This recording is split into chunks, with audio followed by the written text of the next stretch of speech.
Bonjour à tous et bienvenue dans ce nouvel épisode du Digital Download. Oops. Good morning, good afternoon, and good day wherever you may be joining us from. And welcome to a new edition of the Digital Download, the longest running weekly business talk show on LinkedIn Live. Now globally syndicated on TuneIn Radio through IBGR, the world number one business talk, news, and strategy radio network. Today, we're diving into key approaches to successful social selling in B2B. We have a special guest, Alex Abbott, to help us with the discussion. Alex is a seasoned sales professional and social selling specialist. With over 30 years of experience, Alex has honed his skills in leveraging social media to build relationships, establish trust, and drive business growth. He's the architect of the conversation operating system, a method designed to tackle pipeline challenges in the B2B landscape. But before we bring Alex on, let's go around the set and introduce everyone. While we're doing that, why don't you in the audience reach out to a friend, ping them, and have them join us? We strive to make the digital download an interactive experience. Audience participation is highly encouraged. So, Tim, why don't you kick us off? Thank you. Welcome, everybody, to the Digital Download, our Friday extravaganza. And my name is Tim Hughes. I'm the CEO and co-founder of DLA Ignite, and I'm famous for writing the book, Social Selling Techniques to Influence Buyers and Changemakers. Adam. Hi, everybody. I'm Adam Gray. I'm Tim's business partner, also co-founder of DLA Ignite. And I'm very much looking forward to the conversation that we're going to be having today, because one of the key things is that there seems to be in the marketplace a huge amount of mystique around social. Well, I'll create a post, it'll go viral and everything will be all right. And actually, what we all know from having been implementing and practitioners of this for some time is that the way you get success is graft. You do things, you refine those things, you measure those things, and you keep a note of what's working and what isn't. So hearing Alex talk about this will be really exciting. And clearly, we're anxious to hear about this. Myself, Bertrand Godillot, I am the founder and managing partner of Odysseus & Co., a very proud DLA Ignite partner. So as I said, this week on the Digital Download, we'll speak with Alex Abbott. Alex's insight stem from his extensive experience in various leadership roles, including head of marketing cloud at Oracle Customer Experience and sales director at Responses. He is also a co-founder of Critical Convo and SalesTV.live, platforms dedicated to empowering sales professionals with modern selling techniques. Let's bring him on. Hi, Alex. Welcome, Alex. Welcome. Hello. It's great to be here. It's been a while since I've been on the download. I've thoroughly enjoyed my time as a kind of a co-presenter, panelist. So it feels weird being on the other side as a guest. It does for me as well, Alex, indeed. Alex, let's start by having you tell us a little bit more about you, your background, and how and what led you to where you are today. Yeah, so for those that don't know me, I left school at 16. I was a car mechanic, an apprentice car mechanic when I left school. Didn't really know what I wanted to do, but a mate of mine was an apprentice carpenter and he had a really nice car, Ford Fiesta XR2. And I thought I wanted a nice car, so I wanted to earn some money. So decided to become an apprentice as an apprentice car mechanic. Anyway, sort of 3 years had gone by and I realized I wanted to do something different. I wanted to earn some money. And following my dad's footsteps as a businessman, but I had no sales experience. So I applied for a job as a Kirby vacuum cleaner salesperson. That was my first experience of sales. Took me 7 years to eventually break into business to business sales. And then it took me another 6 years to actually learn how to sell software and services properly. And then kind of fast forward, I've had a sort of a 25-year career in B2B sales. Left the corporate world in 2020 and set up Sapiro providing sales as a service, initially to tech companies, working with my two eldest sons, Jordan and Jensen. And after that first year, I realized, a lot had changed in the world of B2B sales. And we were in this inflection point where buyer behavior had changed so much. I mean, it had been changing for years, but it had reached that point kind of post-COVID where it didn't matter what we did as salespeople. It was very difficult to generate conversations and pipeline and impact revenue. And so that's when I met or re-met Adam and Tim and decided to pivot the business from providing sales as a service to becoming a training business and providing social selling, training and coaching.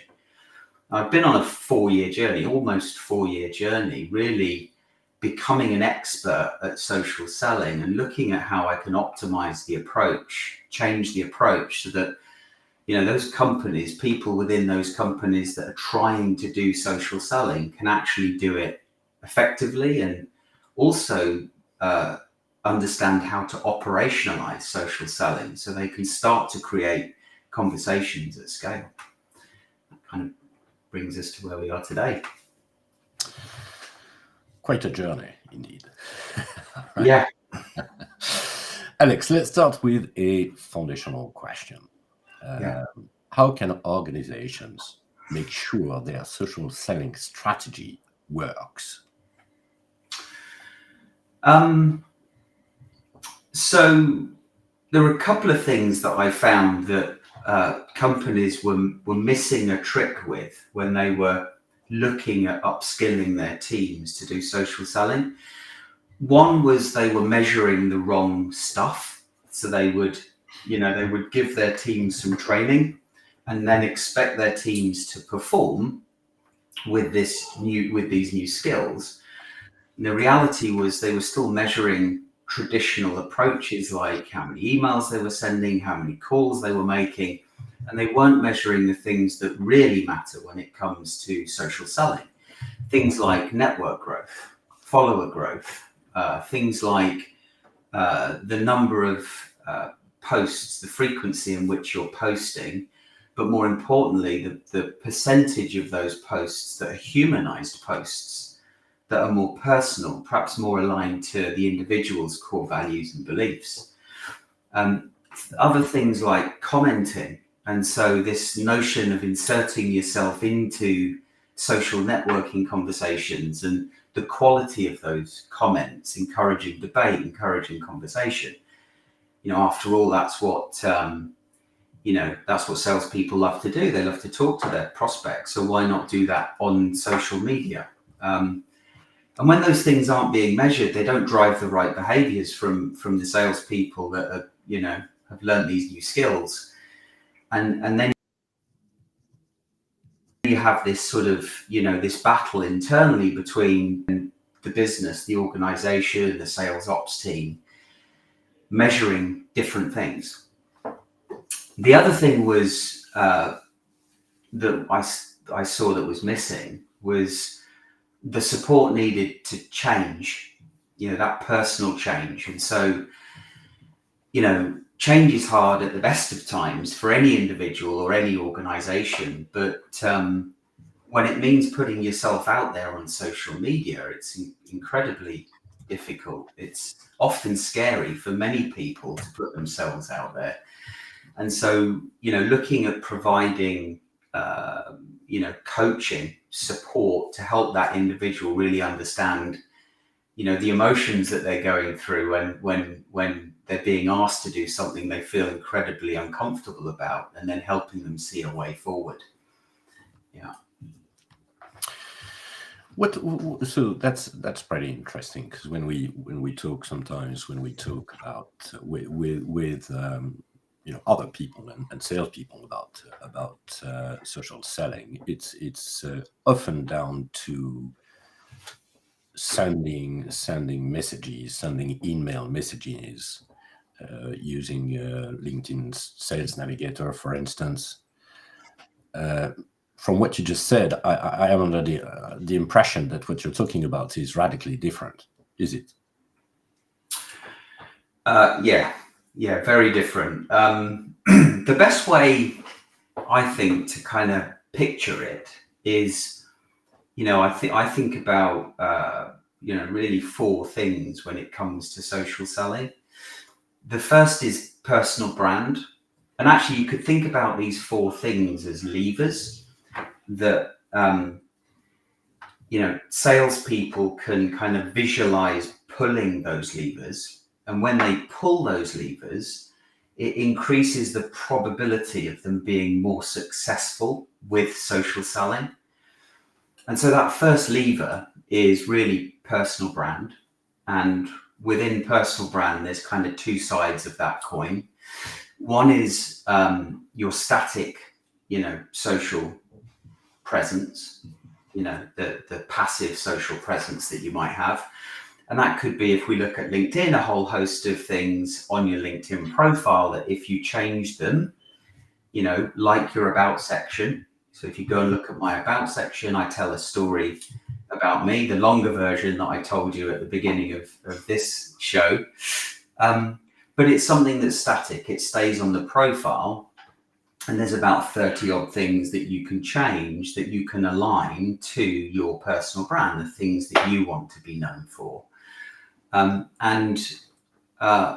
The other side of that is the dynamic things, so the things that, the way you behave, the things that you do, the conversations that you insert yourself into. And so those other three levers for me are really, engagement. So that's really about growing your network, curating your network. It's, it's commenting, it's inserting yourself into conversations regularly and doing it on a daily basis in front of the people that you want to do business with. That next lever is content. It's the creation of content, but it's also the variety of that content, so that you're always bringing something new to the table. Video, articles, blog posts, photos of yourself, humanized content. And then the final lever is really influence. And if you're focusing on the first three levers, and then the quality and the depth and how much you can pull those levers, the more influence that you'll create within the network among the people that you really want to do business with. All right. So how do you measure that influence, basically? Because I think you've got quite a, some experience and some time measuring some of your results. So I'd like to be I'm quite interested. I think the audience would be quite interested into understanding what are the actual KPIs that you're looking after, and what are the results that you see. Yeah, so it really starts with measuring as much as you can. So there's measures that sort of help hold you accountable for doing the activities, and then there are measures that will help you direct that focus into the places that you want to have the most influence. So on a weekly basis, I'm tracking network growth, follower growth, the number of comments, the number of posts, the percentage of those posts that are humanized posts, because that's really what penetrates that zone of resistance, that helps you be seen by those people. It's the number of conversations that I'm generating, or that we're generating off the back of that activity. It's the percentage of those conversations that are progressing to a meaningful next step, which is really important, because it's one thing getting the conversation with, with the people that you want to do business with. But when you've done your, when your social selling strategy is kind of working for you, then it's more obvious, kind of who you are, what you do, that you're genuine and authentic, you're worth having a conversation with. So when you have that conversation is more likely to progress, with a meaningful next step. Agreed. And, part of that conversation comes down to the quality and what you say on that call. But for me, I think that's still all part of social selling. Storytelling for me is a big part of social selling, and being able to then continue that story in person or on a call is really important, I think, to aligning, building rapport and aligning on value. And then, depending on, who you're targeting, what your ideal customer profile is, which persona, then I think it's important to measure the impact that you're having within those accounts that you want to do business with. How well connected are you within those accounts? The number of people that I talk to that, I ask the question, so, tell me what are your top 5 accounts that you're working on? How many connections do you have in those accounts? Oh, well, I've got 2 or 3. Well, you're practically invisible. So don't expect to be doing business with those companies anytime soon. So one of the things that you've been doing, Alex, is that you created a benchmark, haven't you? Yeah. So for 2 years now, you've actually so those measures that you talked about, you've actually been measuring those things across a whole bunch of people. Yeah. And you've enabled you. So one of the criticisms or one of the objections that we quite often get is that social selling is just messing about on social media. Mm. And what is the basis that you're building up to ultimately get revenue? So tell us about your benchmark. Yeah, well, it first started 2 years ago, when myself, Jordan and Jensen were measuring everything that we were doing on a weekly basis. And then that grew to clients and associates, those that were willing basically to contribute to that benchmark study.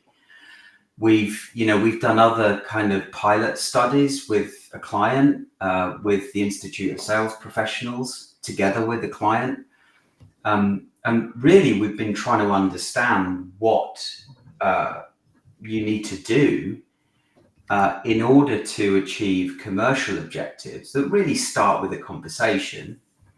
But more importantly, how can we then start to predict performance through a prescribed set of social selling behaviors?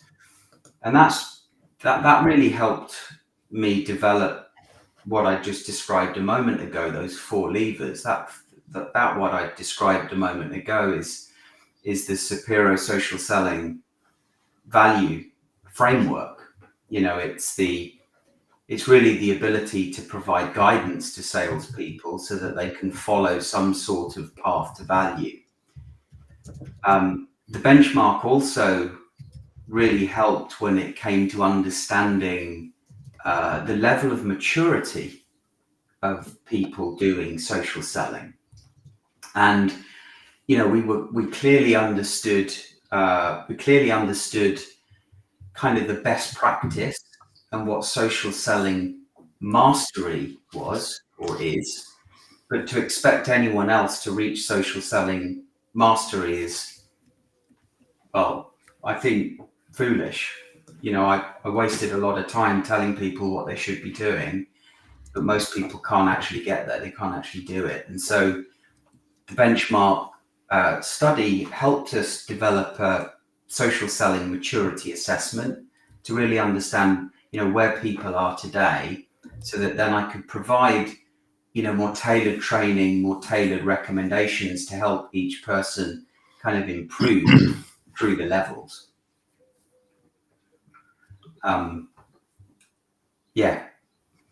I don't know if I answered your question, Tim, but there's lots of things that are kind of spinning off the benchmark study as a result, which Well, it's more about what I was trying to get to was it's that, if as a sales leader looking in, you go social selling, okay, yeah, whatever.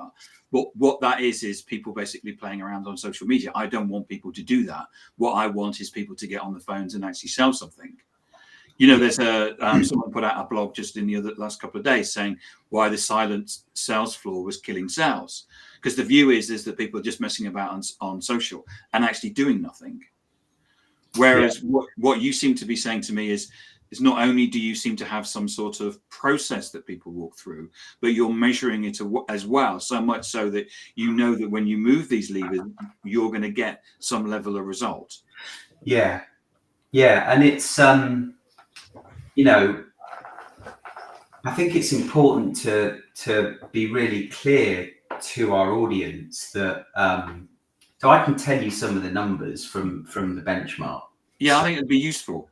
But I think it's really important to kind of preface that with the fact that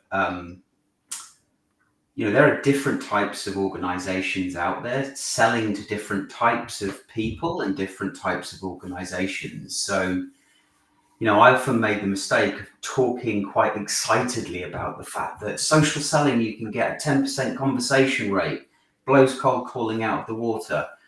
You can get a 39% call progression rate, because these are the average statistics. And did you know that you can engage with 6.4 times more stakeholders than you can, or that we've seen companies engage with using traditional methods, and that by using social selling, you're more likely to engage the C-suite earlier. And when you engage the C-suite earlier within the sales process, you increase sales velocity by 9.2 times. I mean, these numbers are just insane. I mean, there's no denying that social selling works. So go through them again, because you went through them really quickly, Alex. I'm going to go through them again, but I kind of did that on purpose because I want to then come back to, if you're a BDR, those numbers might excite you. If you're an AE, engaging with 6.4 times more stakeholders should excite you, because the more stakeholders you can engage with, the more likely you are to be able to tailor your value proposition to them and improve close rates, reduce sales cycles, and increase average order value. But then, if we look at professional services, for example, and the research, the new research that Matt Dixon's about to launch, where he's found that professional services organizations 5 years ago were in quite a luxurious position, because 76% of businesses were coming back to them. They were loyal to them to buy more services from them. And they're the companies that have the relationships with the tech companies, so the tech companies stay close to them because they're going to sell more tech. Now, if we look at 12 to 18 months ago, that 76% had dropped to somewhere around 50%, and it's projected to get to 30-something% in the next 5 years. So loyalty is diminishing. Yet you've got many consultants within these professional services businesses that are doing the selling. They're doing the selling, they're doing the delivery. They're seen as the trusted advisors. And many times I've had professional services companies tell me, well, our consultants can't do social selling. They're way too busy. Well, these guys need to wake up pretty soon, because they need to be developing their personal brand. They need to be inserting themselves into conversations on social media so that they can actually deepen the relationships they've got and strengthen those, so that they, can tackle this downward spiral of diminishing, loyalty and trust. But do these people think that this behavior is, I guess, for want of a better term, do they feel that this is beneath them? I've been a delivery expert in my field, and I'm an acknowledged expert, and I've been doing this for 25 years. I don't need to do this stuff. And Yeah. is that a barrier?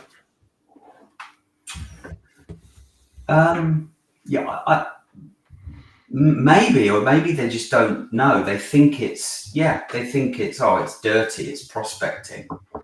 And there's this confusion between social selling and business development, I think. But isn't this just about the frog in the saucepan, which is the frog in the saucepan, which is when you put the frog in a saucepan, and you turn up the heat, it doesn't actually feel the relatively difference in the temperature of the water. And so what you can do is you can boil a frog in the saucepan, because as you turn it up, it basically gradually boils, because, as I say, it doesn't feel the difference. If you take a saucepan of boiling water and you put a frog in it, it jumps out because it feels because it feels the temperature of the water. So what happens is that we have this bias, which is that we don't see the relative change of pace of whatever it is that's going on around us. Yeah. So even though you can come up with those figures, they go, that's but we're different. Yeah. We're still able to do that. We're still able to it's all still about the golf course. Yeah. Which Adam and I were told by a professional services organization that we didn't know anything. We didn't understand business. It was, look, you guys, you don't really understand business, they said to us. So what happens is we go out to the golf course with the CEO and he signs the deal. He signs the deal. That's what they said. and that's it. So we don't need your social selling rubbish. Yeah, it's a great analogy. Yeah. So I understand those figures. But that relatively changed, because we don't. It's this thing that we because of the bias we don't see that change. Yeah, the book is that Matt Dixon's launching this year is the Activator Advantage, and the research has found that those consultants that are most successful in professional services are the ones that. There were 3 traits. I think one of them was business development, consistent with their business development, relationship building. So, the difference today is, you can't rely on doing that in the old ways. There's not enough networking opportunities per se. So going back to your data. Yeah. And working through those figures again, which you won't scoot. So you said that based on your data, what was the first one? That the was it 10 meetings or something? So the first one is, we call it the conversation rate, the call rate. So the percentage of calls that you book and complete with. And when you say a call, this isn't just DMing people on social. This is about having an actual call with somebody where you speak to them. You actually speak to them. Yeah. Okay. Right. Yeah. So the average over, 2 years amongst a range of seniority and maturity experiences is 10%. So 10% of the people that you ask for a call say yes.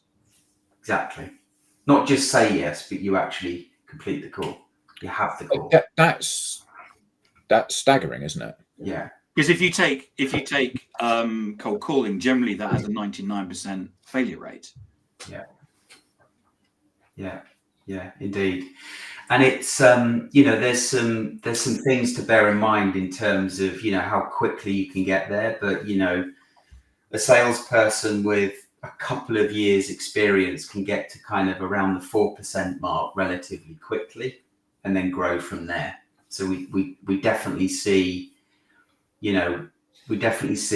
experience and seniority having an impact, ranging from somewhere between 4 and 13.5% conversation rate. So the average SDR with a good SDR can go from a 1% call rate to a 4% call rate in weeks, months. Absolutely. But yeah. The other thing to bear in mind is depending on the focus. So I've worked with one guy in the US, I think him, Tech Lubietz. he worked with his SDR directly in partnership, working a set of 50 accounts. In 5 months, they generated 1 meeting from those accounts. Using traditional legacy sales methods, yeah. Exactly, cold calling and emailing. Within the first 4 weeks of deploying social selling, they had 2 meetings. And after 5 months, like almost a mirror image period, I think it was 36 meetings in 16 of those accounts. They were averaging sort of 2.4 meetings per account. And he was engaging with 6 times the number of stakeholders. Hold on. So it took him 5 months to get 1 meeting. It took the next 5 months to get 36 meetings, doing it your way. Yeah. So 36 times the success. Yeah.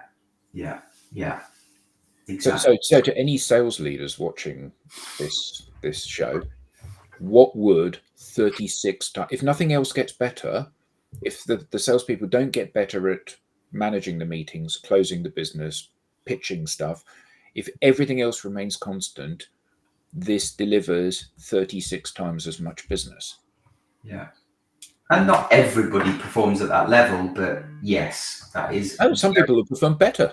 But you said that yes, some people perform better because we talked earlier on about an SDR with a couple of years' work could get 4% response, but you said the average was 10%. Yeah. So there's some people are getting more than 10 meetings a week. Yeah.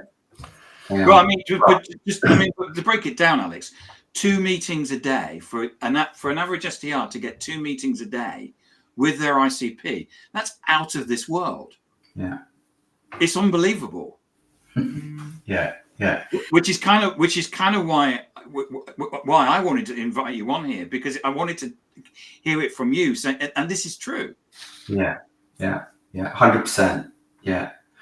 And those that can't or don't achieve these sorts of numbers are quite simply the ones that aren't following the prescription.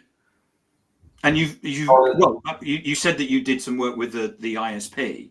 So I mean, it's you've got this isn't Alex in his bedroom making stuff up. Yeah. This is where you've actually got an outside organization to actually I'm trying to think of the correct terminology. I'm not in academia, so validate. Yeah. So it's having that outside view of the data. So anyway, so let's go through this. So an SDR, an average SDR, and all sales leaders will tell you that none of my sales SDRs are average; they're all higher than average. But the average SDR can get 10 meetings. Okay, so what are they doing with those meetings? How are they converting them? Yeah. So you say 10 meetings. So this is ongoing. This is 10% of those that they ask. And so, when they're developing, their personal brand, when they're working on, understanding, identifying what they want to be known for, and it's clear to their audience that they are a trusted advisor in their space. Not only that they're genuine and authentic people worth having a conversation with, and they're engaging in a credible way. So the biggest difference really, if we simplify it, it's instead of sending insight-based sales messages all of the time that are ignored, when your recipient doesn't know you, like you, or trust you, you're really spending the time to build that affinity, build that rapport, developing your personal brand, inserting yourself into conversations that, show you as a credible individual, a trusted advisor. When you reach out to these people, they're more likely to have a conversation with you. Or when the time's right, they reach out to you. So we've not talked about inbound yet, but it creates a sense of inbound as well. So, looking at your territory as a whole and all of the stakeholders that you want to engage with across that territory, when you're deploying this strategy and reaching out in a relationship first approach, that's when 10%, that's when we're seeing 10% of everybody you ask actually have a call with you. And 39% of those calls progress to a meaningful next step. And that, that varies greatly depending on the value proposition, how well they're trained. For example, Jordan, who you know very well, his call progression rate is 22%, I think, from memory. And but what's important to know is his pipeline qualification rate or deal qualification rate from those calls that have progressed is 52%. That's fantastic. Very impressive. And I do remember Jordan basically saying once, I've got so many meetings, I don't know what to do. Yeah, he was hitting. I mean, how many SDRs say that? 0. Yeah. So in terms of the when you say the call progression, so that's about you say 10. So in fact you're going to ask more people than 10%, but 10% actually have a call. And I'm going to ask you again. This is a conversation, isn't it? It's a call, like a Zoom call, like this. Yeah, or a telephone conversation. And then of those, in terms of the progression, 39% then basically go on, and you've got some sort of next action. So in effect, you're moving them on in terms of the sales process. Yeah. There's something also that maybe is worth mentioning, or at least asking. We talk a lot about calls, but how long are these calls?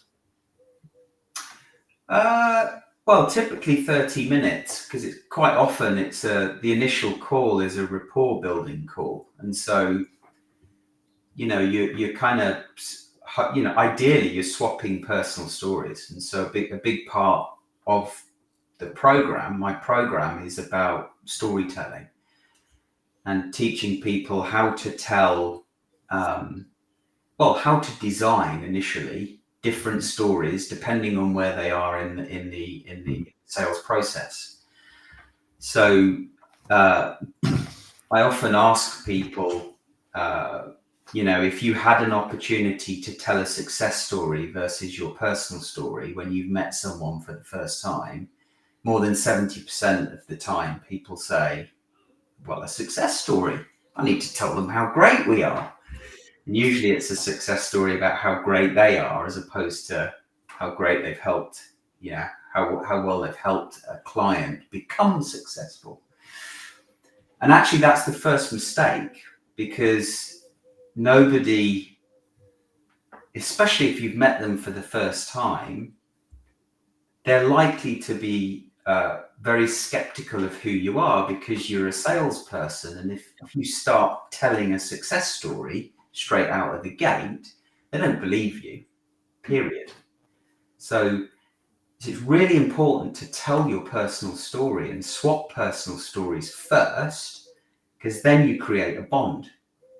And you may even not get to the success story on that initial call because you're just trying to build a rapport. And that often takes 30 minutes, 10 to 15 minutes each way. You've built rapport, and then before the end of the call, you're saying, well, or even they've asked the question, when you told them what you do, well, actually, I'd like to learn more about that. That's interesting. I think, correct me if I'm wrong, Bertrand, but what we've seen is this thing where 5 years ago, people were basically going and asking for demos, and they said, give me 30 minutes of your time. And then what happened is that 3 years ago, they started saying, give me 20 minutes of your time. And currently, what we understand the thing is that people are saying, give me 3 minutes of your time. And basically what they're asking for is 3 minutes of time to pitch. Whereas what you're saying is that give me 30 minutes of your time, and what we're going to do is that we're going to build trust and a relationship. Mm. Can I pick up on LinkedIn users' question? Oh, sorry, I've got a question from the chat, and then Yeah, yes. maybe. Right. When you say a 10% call agree rate, is this from the first message sent being a call request? Yeah, we never request a call from the first message. The first message is really the connection. If you're not connected, it's the connection request, and there's no ask there. Yeah, Clear. this is, if we simplify it, it's the third message. But there's a lot more that goes into it other than just the direct message. Of course. That's just, a very small part of the overall picture. But Alex, so the way you've described this is incredibly compelling, and the way you've described about getting on a call and having a chat to someone and getting to know them and swapping stories is like, I'm going to invite you to the football match, and we'll spend the day chilling out and having a few beers and watching the match. And salespeople know all of this stuff already, Yeah, but they're simply not doing it, are they? They're somehow thinking that the answer is, with no context whatsoever, they're reaching out to somebody who doesn't know them from Adam, and they're sending them an email which basically lists the products and services. We're top quartile for this. We're really good. We can offer you the following services. And not surprisingly, those go into the bin. So how do you break that cycle? Because clearly the good thing about sending one of those emails is that it plays to the salesperson's belief that you've got to get your no quickly. That's where success lies. You've got to say, no, I don't want this. And sure enough, sending emails to people is a way of getting a no quickly from everybody, sadly. yeah, So, and the nice thing about that is that I can take exactly the same message and I can just hose down the mountainside of LinkedIn with these messages going out to a bunch of people that look like they're kind of in my ICP. So how do you break that cycle? How do you get people to say, or how do you convince people that what they need to do is just relax? It's about getting to know people first. yeah. It's difficult. It really is difficult, and some are more up for it than others. It really depends on, how much pain they felt. Where they are. Are they at the end of their tether? The other variable that's really important here is the organization and what does the leadership think? For the leadership team giving the support in order to make the transformation needed in order to sustainably follow this new approach. Because one of the things about sales is we want instant gratification, isn't it? Yeah. So the request that LinkedIn user, when you say, sorry, LinkedIn user, I'm just using you as a metaphor for anybody in sales. Basically, what we're going to do is we're going to go to everybody and we're going to ask you for a dance. And because sales is a numbers game, and we go and ask it. If we keep asking and asking and asking, someone will say yes. Yeah. And we feel at that point that what we're getting is an element of speed and velocity. But we're not. Because the objection to what you're saying is that people will say, this will take too long. I don't have time for this. Yeah. So how do you get around that? It's ironic because the more you do, the more you do the old way, I'm going to ask as many people to dance as possible. Yeah, you might get a few dances and hopefully they're good quality dances. But actually, wouldn't it be better to take the time to build relationships with more people in the dance hall so that you can then pick and choose whoever you want to dance with, and they're more likely to dance with you because they know you. They know you're a good dancer, to continue your analogy. Yeah. Yeah. So let's maybe step back a little bit and say, okay, so we have a current practice And I love, by the way, the fact that you've got for those listening to you on radio, Alex's background is a green on a golf course. And I'd like to talk a little bit about changing your swing, because this is what we're talking about here. So you've got a traditional way of prospecting, which we all know is not well, and we tend to agree that this is not satisfactory, but at least it's better than nothing. Yeah. What it produced, the outcome is better than nothing. What we're saying is that there is a completely different way of doing things, which is much more successful. So in other words, there is a new swing that you could learn that would help you have a better game. Yeah. Now, obviously, when you start learning that new swing, it can get worse actually than before it gets better. So how do you drive someone who's really an organization and obviously a management team that is really willing to make that move and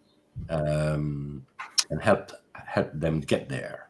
But the better swing will get you down from a handicap of 25 down to single All the time, clearly. Well, I don't think this is about a better swing, though, is it? Because I think that traditional sales is like trying to score a hole in one.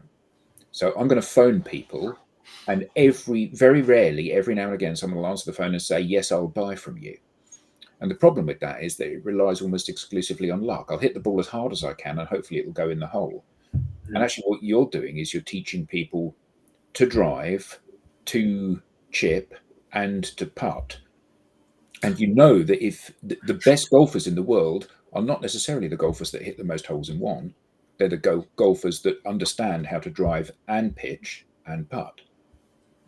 Yeah, and the support. I mean, I can't tell you how important it is that you've got that support. The people doing the work have that support. So, the greens are kept well, the clubs are clean. The caddy knows what he's talking about or she's talking about. If we again carry on that golf analogy, but it really is. It's what I've realized actually quite relatively recently as I've sort of developed the conversation operating system. I purposefully call it that because it really is important for organizations who want to adopt this approach so that it sticks and they can raise the bar across the organization. They really need to be changing what they're measuring, looking at what systems they're using, what processes they're following, even down to remuneration. How are you remunerating your people?